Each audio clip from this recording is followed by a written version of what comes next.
Unit 4, Gateway. In retrospect, it might seem surprising that something as mundane as the desire to count sheep was the driving force for an advance as fundamental as written language. But the desire for written records has always accompanied economic activity, since transactions are meaningless unless you can clearly keep track of who owns what. As such, early human writing is dominated by wheeling and dealing, a collection of bets, bills, and contracts. Long before we had the writings of the prophets, we had the writings of the prophets. In fact, many civilizations never got to the stage of recording and leaving behind the kinds of great literary works that we often associate with the history of culture.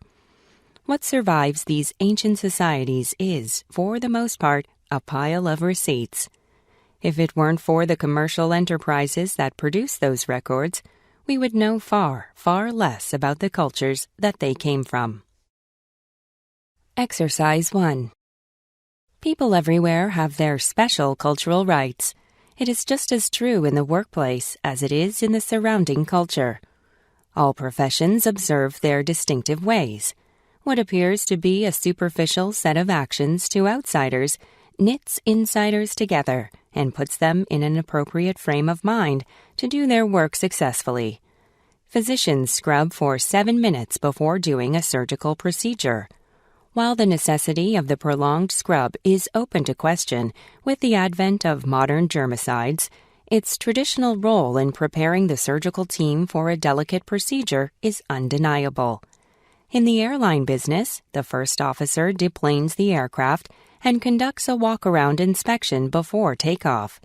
Very seldom do they discover something wrong, but symbolically it prepares the cockpit crew for their awesome responsibility of getting all the souls aboard safely to their destinations. Exercise 2.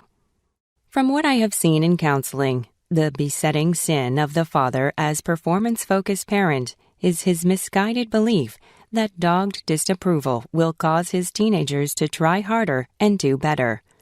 I'll keep criticizing you until your attitude and motivation improve. In fact, excessive criticism only hurts the teenager's feelings and discourages him or her from wanting to hear what the father has to say and from doing what the father wants him or her to do. The paternal criticism is offensive, not appreciated. The teen wants less to do with him and for him, not more. And the father contaminates his connection with his teenager by provoking his or her increased resentment and dislike. Dad is never satisfied no matter how I do, which is all he really cares about.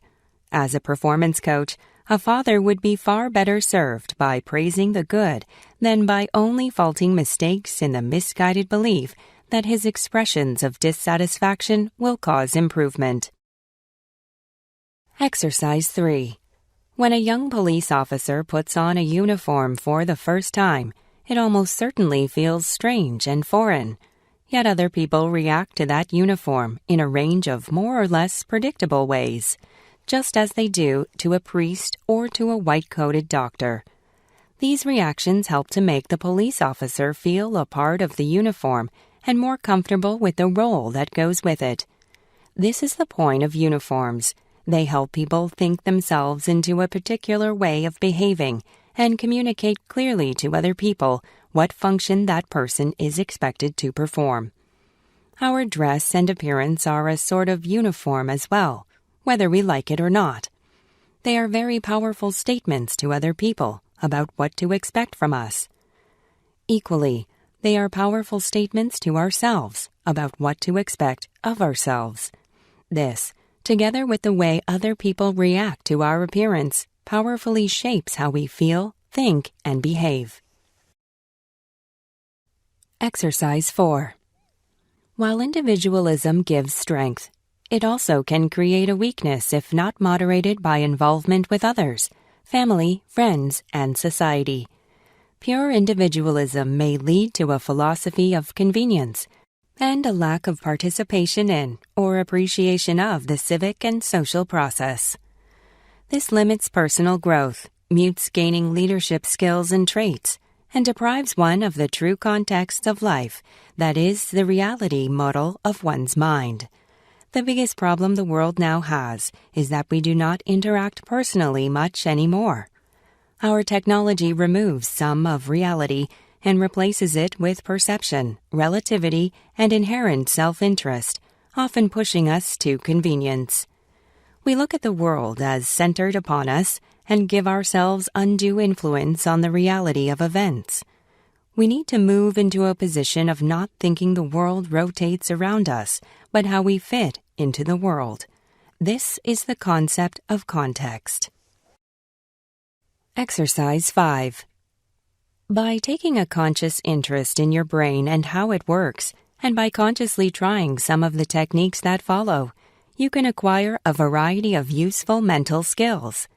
It isn't really very difficult, but it won't happen by accident. The prevalence of negative thinking, fuzzy and illogical thinking, and rigid thinking in our society proves the fact that these higher-level thinking skills do not come naturally. A cross-section of our society represents the average level of thinking skill, the level one might expect of a large number of people who have never thought very much about thinking.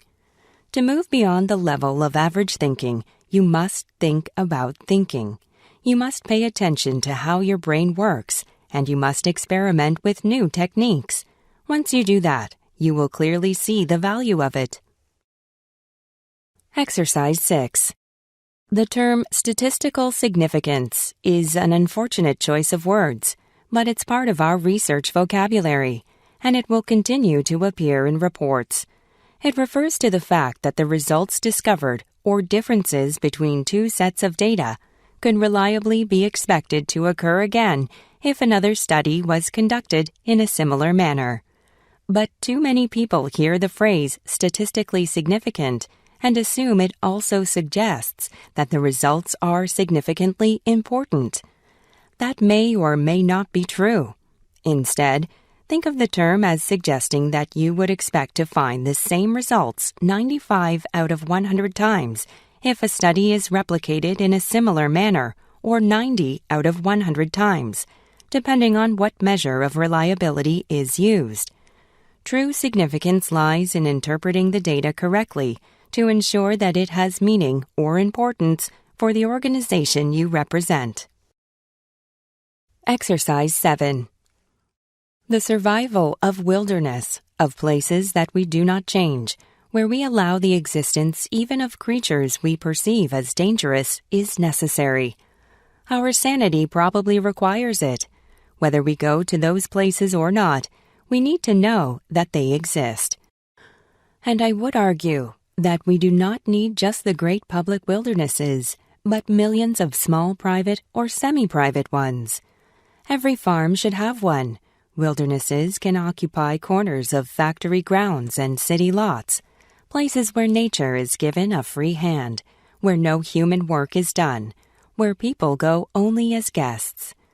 These places function, I think, whether we intend them to or not, as sacred groves, places we respect and leave alone, not because we understand well what goes on there, but because we do not.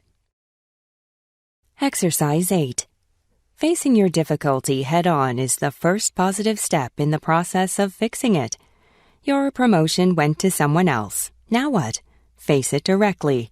There must be a reason why your boss selected the other person. Get your hurt and anger under control, and go find out why you didn't get the promotion. Ask your boss what you need to do to improve yourself, so you'll be considered more seriously next time. If you have just learned that you have a health problem, face it squarely and intelligently. What is the best treatment? Ask the top specialists for their advice. Follow the remedies they prescribe. If some project you are working hard to finish on time encounters severe problems, examine the difficulty as a scientist would. What caused the problem? What are the options? Try to discover the best ways of dealing with the realities you face. Focus on what will be most beneficial, then act accordingly.